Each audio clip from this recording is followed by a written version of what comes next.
네, 시청자 여러분, 구독자 여러분들 덕분에 와우넷 채널이 이렇게 빠르게 성장하게 되었습니다. 앞으로도 좋은 정보를 제공하도록 우리 모두 노력할 거예요. 구독, 좋아요는 저희에게 큰 힘이 됩니다. 그리고 와우넷 홈페이지가 새롭게 바뀌었습니다. 컴퓨터와 모바일 둘 다 이용하기 쉽게 업그레이드가 되었으니 많이들 이용해 주셨으면 좋겠습니다. 고맙습니다.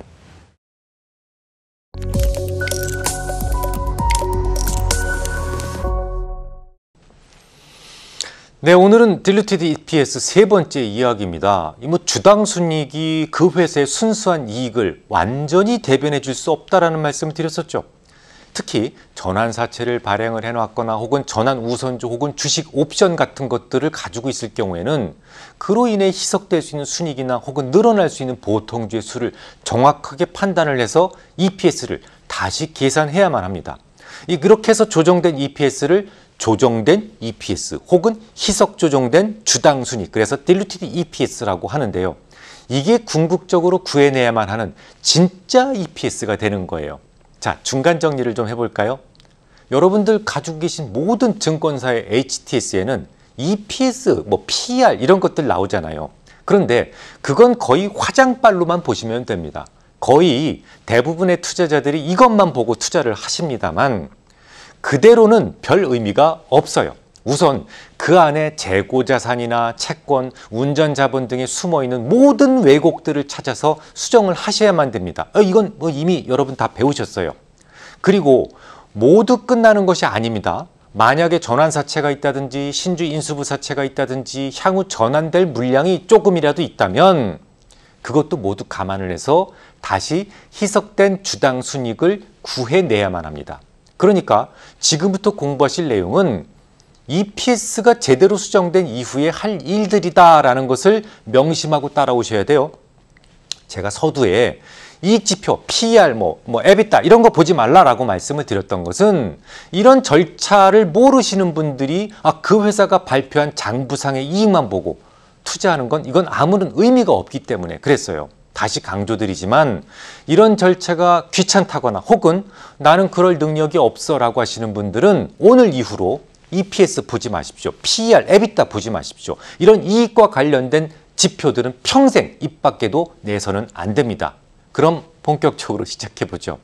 조금 어려워요. 자, 첫 번째 단계는 기초 EPS를 구하는 단계예요. 자, 기초 EPS는 단순하게 주당 순이익을 전체 주식수로 나누어서 구하면 될 것이다 라고 생각하시죠? 그러면 아직도 우선주가 뭔지 모르시는 분들이라고 볼 수가 있어요. 앞서 이미 설명드렸지만 우선주는 채권처럼 봐야 된다라고 말씀드렸죠. 자, 분자에 있는 순이익 중에서 우선주에서 지급된 배당은 이건 배당의 탈을 쓴 거잖아요. 사실은 이자잖아요. 그래서 이자 비용이기 때문에 이건 제거해야만 된다는 것이죠. 또한 분모의 주식수는 1년 중 가중 평균치로 구해내야만 하는데 이를 수식으로 표현한다면 이렇게 됩니다. 기초 EPS는 순이익 빼기 우선주 배당금, 요걸 연중 가중 평균 주식수로 나누어서 구합니다.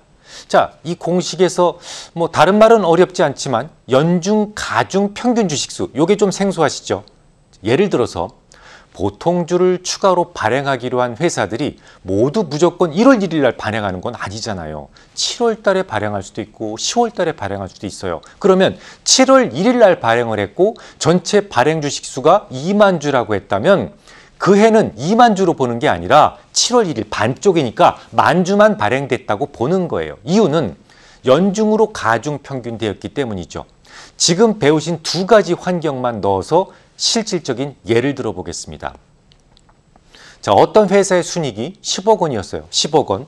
그 회사에는 비누적 우선주가 있는데 배당금으로 1억 원이 지급됐습니다. 보통주의 수는 모두 만주이고 2,000주가 새롭게 7월 1일 기점으로 발행되었어요. 그러면 이 회사의 기초 EPS는 얼마가 될까요? 요게 일단 문제인데요.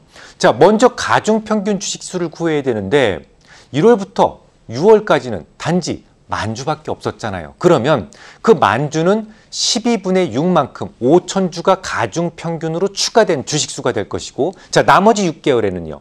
이때는 12,000주가 활동하고 있었죠.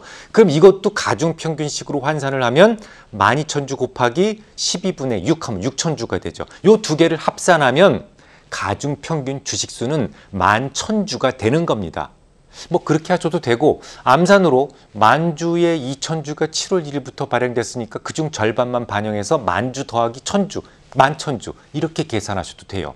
아무튼 가중평균한 주식수가 그 해의 주식수가 된다는 것만 이해하실 수 있으면 됩니다. 잘 이해가 가지 않으신다면 이렇게 한번 생각해 볼까요? 한 달에 1,000만 원을 버는데 3명이 살다가 여동생의 아들이 강남권 학교 입학을 위해서 전입을 했다고 생각해 보죠. 그럼 생활비는 처음부터 들어간 게 아니잖아요. 이 친구가 온 날부터 생활비가 들어간다고 봐야 되겠죠. 마찬가지예요.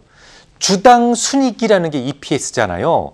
earning per share. 그죠? 근데 그 주식이 없던 시기에는 계산하지 않는 게 맞죠. 자, 그러면 요거 이해하셨다면 요거 그대로 기초 EPS를 구해 보겠습니다. 자, 기초 EPS는 어떻다고요? 순이익 빼기 우선주에서 배당된 배당금 나누기 11,000주가 되겠죠. 자, 근데 아까 우선주 배당금이 얼마 있었다고? 1억 원. 순이익은 10억 원. 10억 원에서 1억 원을 빼면 9억 원이 되고, 그것을 가중평균 주식수 11,000주로 나누게 되면 9억 원 나누기 11,000은 81,818원. 요게 바로 우리가 지금 구하려던 기초 EPS가 되겠습니다. 물론 위에 의해서 새로운 주식수가 2,000주가 아니라 발행되긴 했는데, 만약에 10월 1일 날 발행됐다면요, 가중평균 주식수는 1,000이 아니라 500주로 계산을 해야 되겠죠. 벌써 머리에 쥐난다고 투정하시면 안 됩니다. 이제 겨우 시작일 뿐이고, 제대로 된 EPS를 구하기 위해서는 아직 해야 될 일이 너무 많이 남아 있습니다. 다시 말씀드리지만, 다시 강조드리지만, 우선 그 안에 재고자산, 채권, 운전자본에 숨어있는 모든 왜곡들을 다 찾아내서 수정하셔야 되고, 이게 가능하신 분들이 이 절차를 모두 마무리하고 나서 수정된 EPS, Diluted EPS를 구하는 거예요. 이런 절차가 귀찮거나 혹은 나는 그럴 능력이 되지 않아 라고 하신다면 오늘 이후부터 어떻게 하시라고요? EPS는 물론이고 PER, EBITDA 이런 이익지표들은 평생 입 밖에도 내서는 안 됩니다. 왜냐하면 대충 한다는 것은 아예 모르시는 것보다 훨씬 더 위험하니까 말이죠. 다음 주에 계속하겠습니다.